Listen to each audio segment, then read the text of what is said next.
Simposium 8 akan dipandu oleh moderator yang terhormat Dr. Made Ayu Mira Wiryaningsih, spesialis forensik mediko-legal. Sebelumnya saya akan membacakan CV singkat dari moderator. Dr. Mira lahir di Mataram tanggal 23 Juni tahun 1988. Beliau menempuh pendidikan dokter di Fakultas Kedokteran Universitas Brawijaya Malang pada tamat tahun 2012, lalu melanjutkan pendidikan dokter spesialis ilmu kedokteran forensik dan mediko legal di Fakultas Kedokteran Universitas Indonesia pada tahun 2018. Sekarang beliau menjadi staf pengajar Departemen Ilmu Kedokteran Forensik dan Mediko Legal Fakultas Kedokteran UI, lalu menjadi Ketua Subkomite Etik dan Disiplin Profesi Komite Medik Rumah Sakit Universitas Indonesia, lalu menjadi Kepala Unit Forensik Rumah Sakit UI, lalu menjadi Sekretaris Komite Etik dan Hukum Rumah Sakit UI, dan Sekretaris Perhimpunan Dokter Forensik Indonesia Cabang Jaya. Tanpa memperpanjang waktu lagi, saya persilahkan Dr. Mira sebagai moderator. Selamat sore, terima kasih Dr. Lumongga. Seperti yang sudah dipaparkan sebelumnya, pada sesi hari ini kita akan membahas suatu topik yang erat sekali hubungannya dengan profesi dokter spesialis forensik dan mediko legal dan juga profesi dokter umum, yaitu mengenai visum et repertum. Akan ada 3 narasumber kami yang hebat-hebat yang akan membantu memperjelas terkait permasalahan visum et repertum ini. Langsung saja kepada narasumber kita yang pertama, saya perkenalkan. Narasumber kita yang pertama akan membawakan aspek mediko-legal visum et repertum. Beliau adalah Dr. Andrew Rensalendu, spesialis forensik dan mediko-legal. Beliau lahir di Jakarta pada tanggal 27 November 1978. Saat ini bekerja sebagai dokter di Rumah Sakit Persahabatan, dan banyak sekali kita bisa lihat achievement yang telah dilakukan oleh Dr. Andrew. Untuk mempersingkat waktu, langsung saja waktu dan tempat saya persilahkan kepada Dr. Andrew. Waktunya 15 menit ya, Dok. Terima kasih kepada Dr. Mira. Sebelumnya saya mau cek dulu suara saya terdengar ya? Terdengar, Dokter? Saya izin share screen.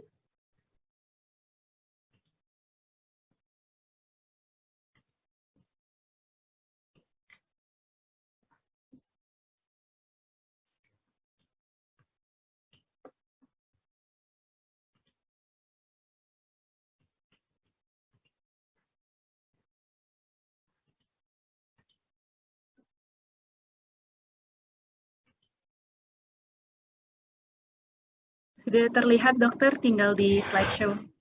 Ya? Di slideshow-nya belum bisa ya? Sepertinya masih loading di... Saya coba ini dulu deh, off videonya dulu ya. Biasanya, mohon maaf ya.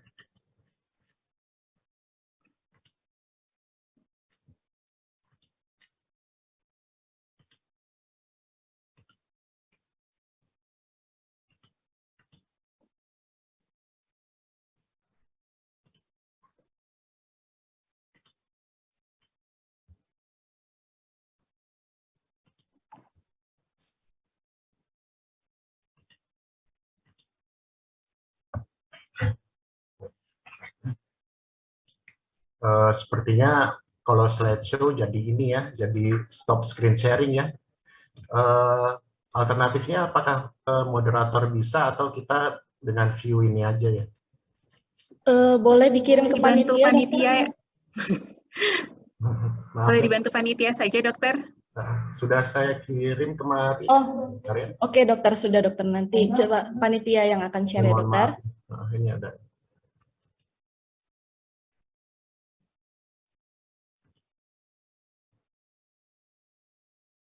Maaf, waktunya jadi habis ini.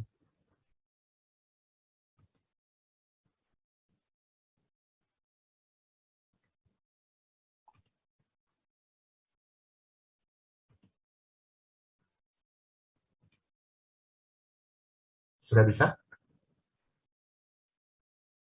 Sudah, Dokter. Oke, saya mulai ya. Mohon maaf sebelumnya. Saya akan membicarakan tentang aspek mediko-legal visum et repertum. Jadi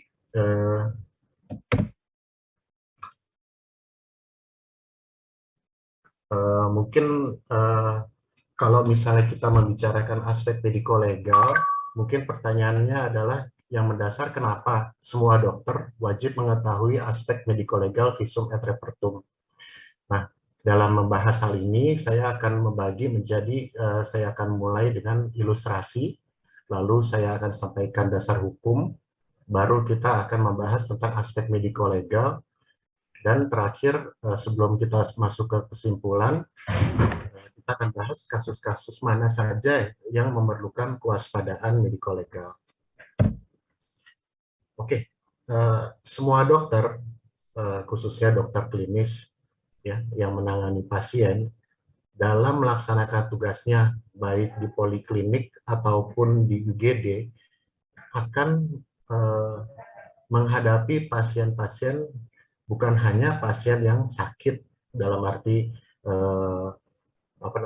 gastritis, diare, sakit infeksi atau sebagainya, tapi tentunya akan juga menghadapi pasien yang mengalami trauma. Ya.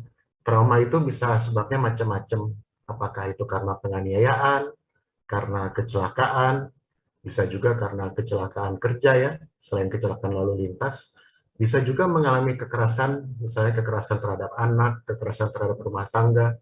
Itu semua adalah hal-hal yang setiap hari dihadapi semua dokter. Jadi kasus-kasus apa saja yang perlu diwaspadai, maksudnya yang perlu kita tahu aspek mediko-legalnya, itu nanti kita akan bahas. Namun ini adalah kasus-kasus yang paling sering kita hadapi dalam kegiatan sehari-hari. Bagaimana kalau kita menghadapi pasien yang mengalami trauma, di mana sebelumnya pasien tersebut setelah kejadian langsung datang ke rumah sakit, namun dia minta diobati dan divisum, namun dia belum lapor ke polisi. Nah, bisa juga kita menghadapi pasien yang datang sudah lengkap, sudah ada permintaan visumnya, setelah kejadian dia sudah lapor ke polisi, sudah di sana sudah dibuatkan BAP singkat, surat bukti lapor, sehingga datang ke rumah sakit itu dengan surat-surat permintaan visum yang sudah lengkap. Nah, ini nanti akan kita bahas ya, jadi caranya menghadapinya bagaimana dan aspek mediko-legalnya. Untuk selanjutnya kita akan kembali ke awal dulu mengenai definisi visum et repertum. Kalau kita sering baca buku, itu banyak sekali definisi yang menerangkan tentang visum et repertum itu apa artinya. Namun saya di sini mau mengquote ya dari dua kepustakaan. Pertama dari Prof. Herkutanto, di mana mengatakan bahwa visum et repertum itu merupakan alat bukti dalam proses peradilan yang tidak hanya memenuhi standar penulisan rekam medis, tetapi juga harus memenuhi hal-hal yang disyaratkan dalam sistem peradilan. Pada bukunya Pedoman Ilmu Kedokteran Forensik, Dr. Munim almarhum menyatakan bahwa suatu visum itu suatu laporan tertulis dari dokter yang telah disumpah tentang apa yang dilihat dan ditemukan pada barang bukti yang diperiksanya, serta memuat pula kesimpulan dari pemeriksaan tersebut guna kepentingan peradilan. Di sini ada unsur-unsur kata-kata tertentu yang perlu kita pegang. Ya. Pertama, alat bukti dalam proses peradilan. Kedua, memenuhi standar penulisan rekam medis, dan memenuhi hal-hal yang disyaratkan dalam sistem peradilan. Ya. Itu apa saja yang dikandungnya, yaitu apa yang dilihat dan ditemukan pada barang bukti. Ya, yang diperiksanya, barang bukti itu apa nanti kita bahas, serta memuat pula kesimpulan dari pemeriksaan tersebut guna kepentingan peradilan. Ya. Nah, berkaitan dengan pemanfaatan visum dan standar format visum, itu nanti akan dibahas oleh teman-teman saya yang terhormat, teman sejawat, Dr. Suryo dan Dr. Farah.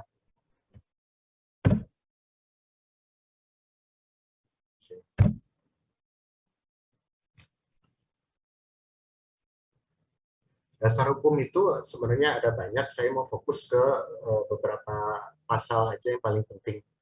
Ya, dimana kalau kita lihat tadi alat bukti, barang bukti itu termasuk alat bukti yang sah adalah keterangan saksi, ahli, surat, petunjuk, dan keterangan terdakwa.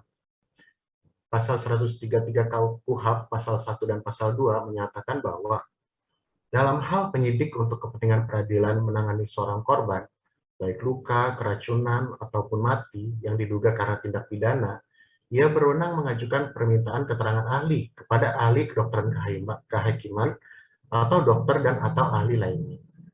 Permintaan ahli sebagai dimaksud dalam ayat 1 dilakukan secara tertulis, yang dalam surat itu disebutkan dengan tegas untuk pemeriksaan luka, atau pemeriksaan mayat dan atau pembedahan mayat. Jadi di sini pasal 133 itu kita lihat bahwa sebenarnya untuk pembuatan keterangan ini tidak hanya kepada dokter ahli forensik saja, tapi dokter umum sebenarnya juga bisa diminta bila memang polisi memerlukan keterangan.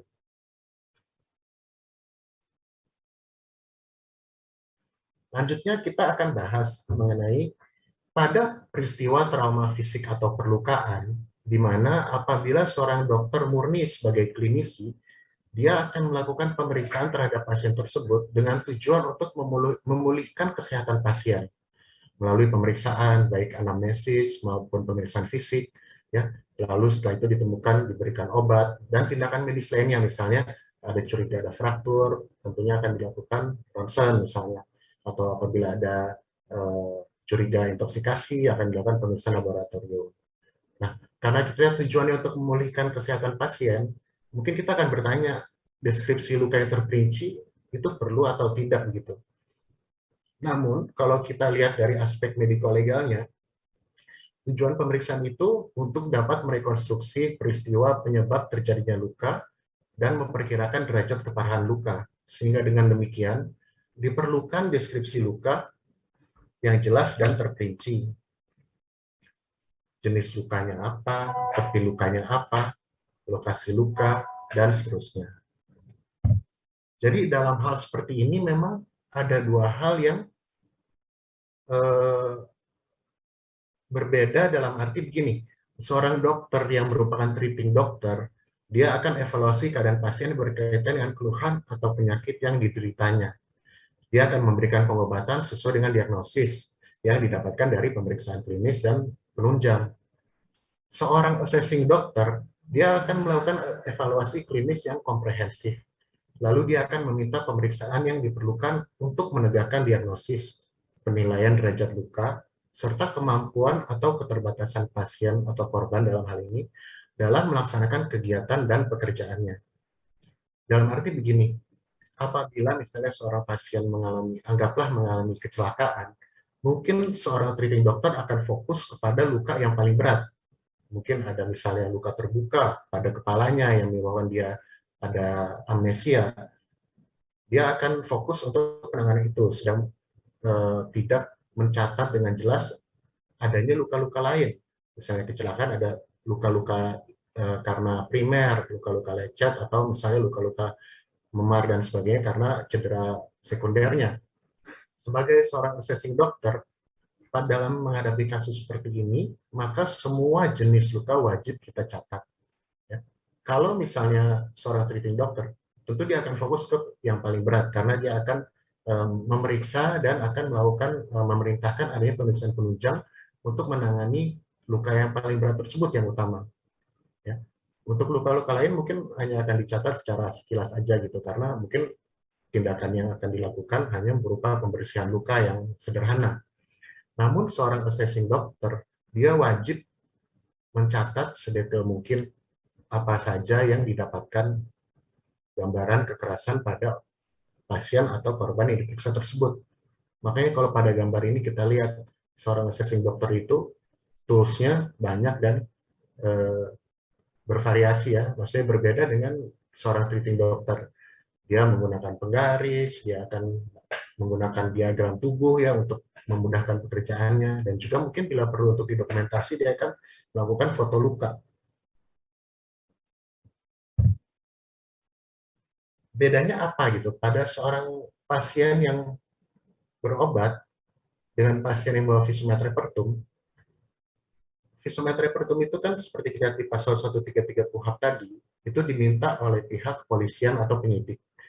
Tujuan visum adalah untuk penegakan keadilan. Ya.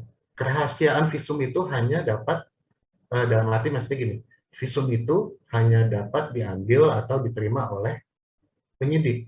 Ya. Pembukaan rahasia pun itu tidak perlu adanya izin pasien.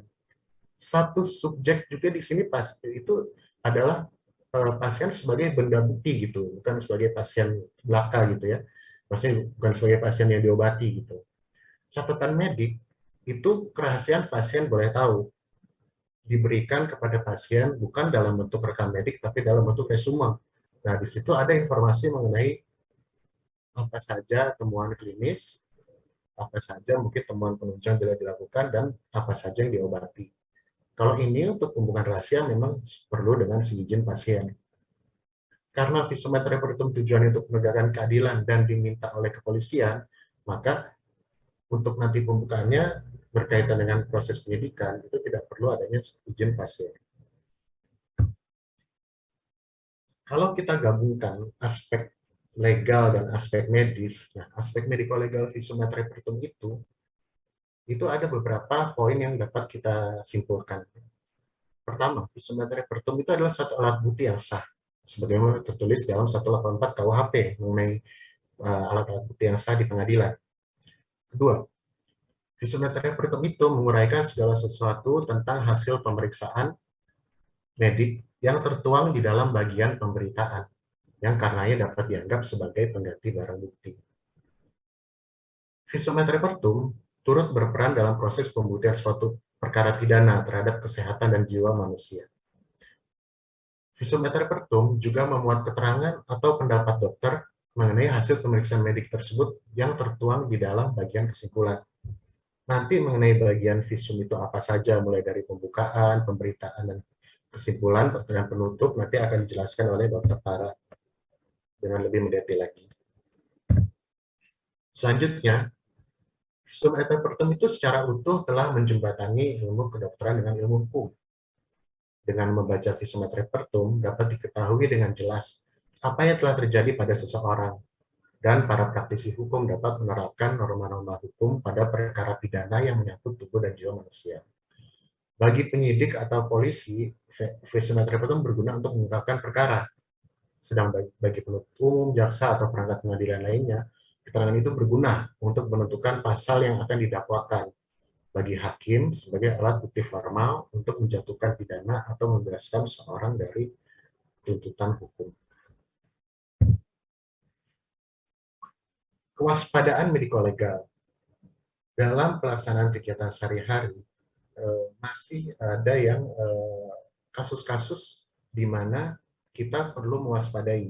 Kalau kita semua telah mengalami bahwa tidak semua kasus itu datang ke tempat kita dengan adanya visum et repertum yang sudah diminta polisi. Khususnya apa? Khususnya misalnya gini, kasus yang mengalami trauma darurat atau gawat darurat. Korban membutuhkan perawatan segera walau belum ada surat permintaan visum. Ya, misalnya pasien dibacok di leher, dia nggak mungkin dia datang ke polisi dulu sebelum dia pasti akan cari pengobatan dulu gitu kan. Atau misalnya pada kasus-kasus di mana tidak atau belum jelas unsur pidananya. Ya. Nah, ini kita perlu waspada gitu, di mana sebagai clinical dokter, misalnya dokter umum yang bertugas di UGD atau di poliklinik gitu ya, atau di puskesmas atau mungkin di semua gitu yang menghadapi pasien secara langsung, itu kita tetap perlu mewaspadai gitu. Dalam arti gimana, walaupun dia belum membawa surat permintaan visum, kita perlu dalam pemeriksaan pasien kita tetap perlu memperhatikan aspek mediko-legal tadi. Ya. Ini kasus-kasus apa saja yang memerlukan kewaspadaan tersebut. Ini saya ambil dari buku Clinical Forensic Medicine ya, di situ ada banyak tuh, ada sekitar 27 kasus.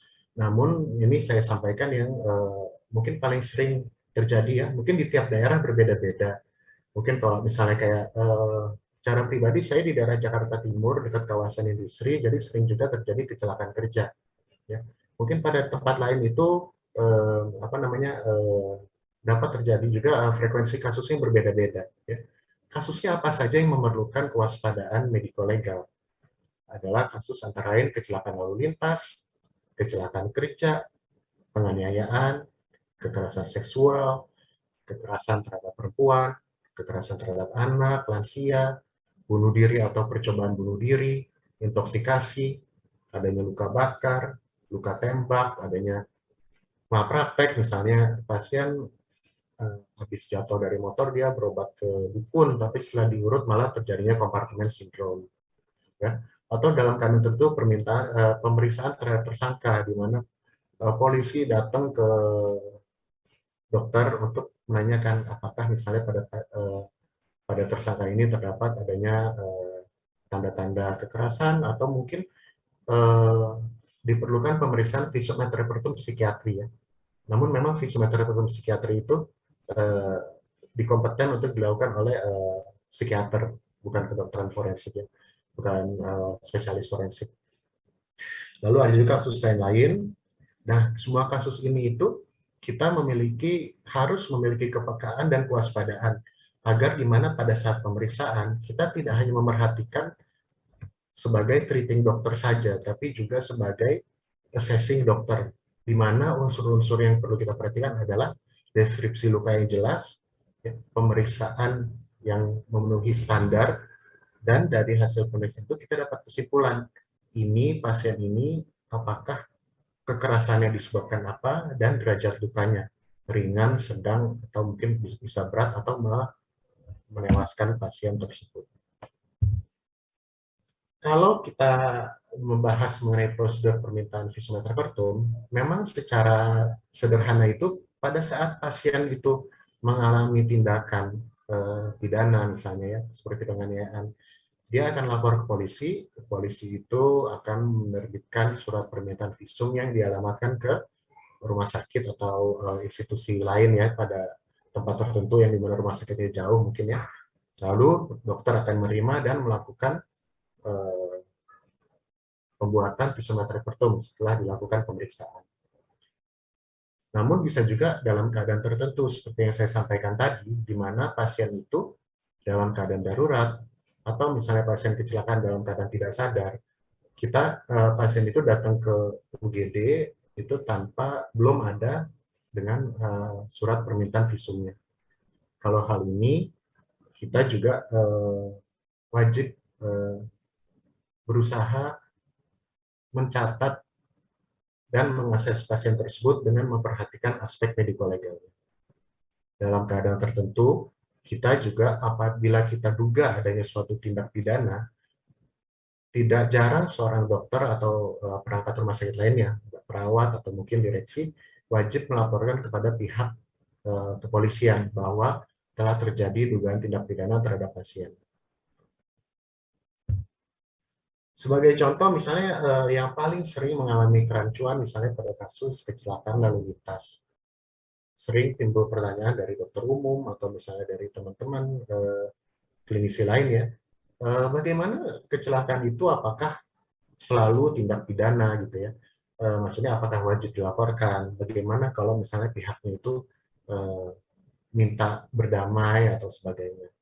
Namun kita wajib juga mengetahui bahwa di prosedur kecelakaan itu pelaporannya di Undang-Undang Lalu Lintas dan Angkutan Jalanan tahun 2009 sudah dijelaskan bahwa proses penyidikan kasus kecelakaan itu sebenarnya sama dengan proses proses kasus pidana. Kenapa? Karena pertama seorang polisi atau pihak penyidik itu, Polantas dalam hal ini, itu dia akan berusaha melakukan penyidikan di TKP, juga memeriksa saksi serta kendaraannya. Itu dengan demikian dia akan menentukan apakah memang ada unsur pidana dalam hal ini. Jadi dengan demikian kita juga perlu memeriksa semua pasien kecelakaan dengan memperhatikan aspek mediko-legalnya. Pada undang-undang tersebut juga semua kasus kecelakaan itu wajib dilaporkan. Bahkan bagi yang tidak melapor itu sebenarnya ada sanksinya juga, ya. Pada kasus kecelakaan lalu lintas itu ada 3 unsur. Unsur pasien atau korbannya, manusia, human factor, bisa juga unsur dari kendaraannya atau mungkin jalannya. Pada kasus kecelakaan itu bisa menyebabkan kerusakan pada benda atau kendaraan, korban luka-luka ringan atau berat, dan korban tewas.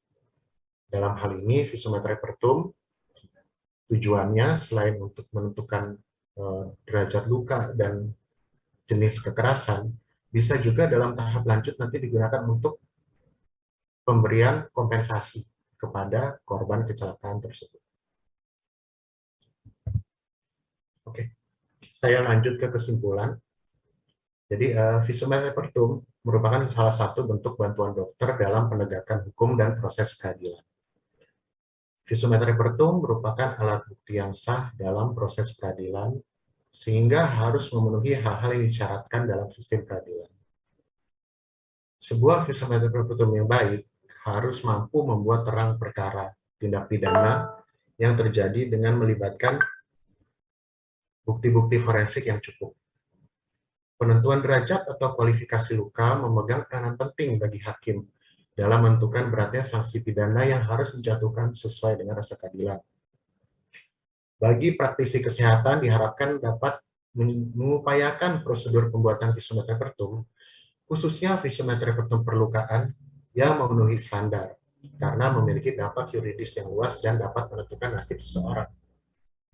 Nah, kalau tadi saya sudah bahas mengenai aspek mediko-legalnya, kasus apa saja yang kita wajib mewaspadai aspek mediko-legalnya. Dan saya juga telah mencoba menjelaskan kenapa itu penting dan manfaatnya itu apa. Nah, sebagai akhir kata, untuk menjawab pertanyaan-pertanyaan itu nanti akan disampaikan mengenai pemanfaatan visum et repertum dalam penegakan keadilan, serta standar visum et repertum itu seperti apa. Karena kita lihat itu kan tadi harus syarat-syaratnya harus memenuhi syarat yang diperlukan untuk sistem peradilan. Ya. Nah, nanti untuk hal itu akan dibahas lebih lanjut oleh teman sejawat saya yang terhormat, Dr. Suryo dan Dr. Farah. Ya. Untuk sementara saya menyajikan latar belakang mungkin ya, jadi aspek mediko-legal serta keperluan kita untuk mewaspadai kasus-kasus apa saja yang mengandung aspek mediko-legal, serta dokter sebagai treating dokter dan assessing dokter itu apa bedanya dan apa saja tugasnya. Terima kasih atas waktu dan kesempatannya. Untuk waktu selanjutnya saya sampaikan ke moderator, mudah-mudahan waktunya tidak habis pada saat mulai presentasi tadi. Terima kasih, dokter.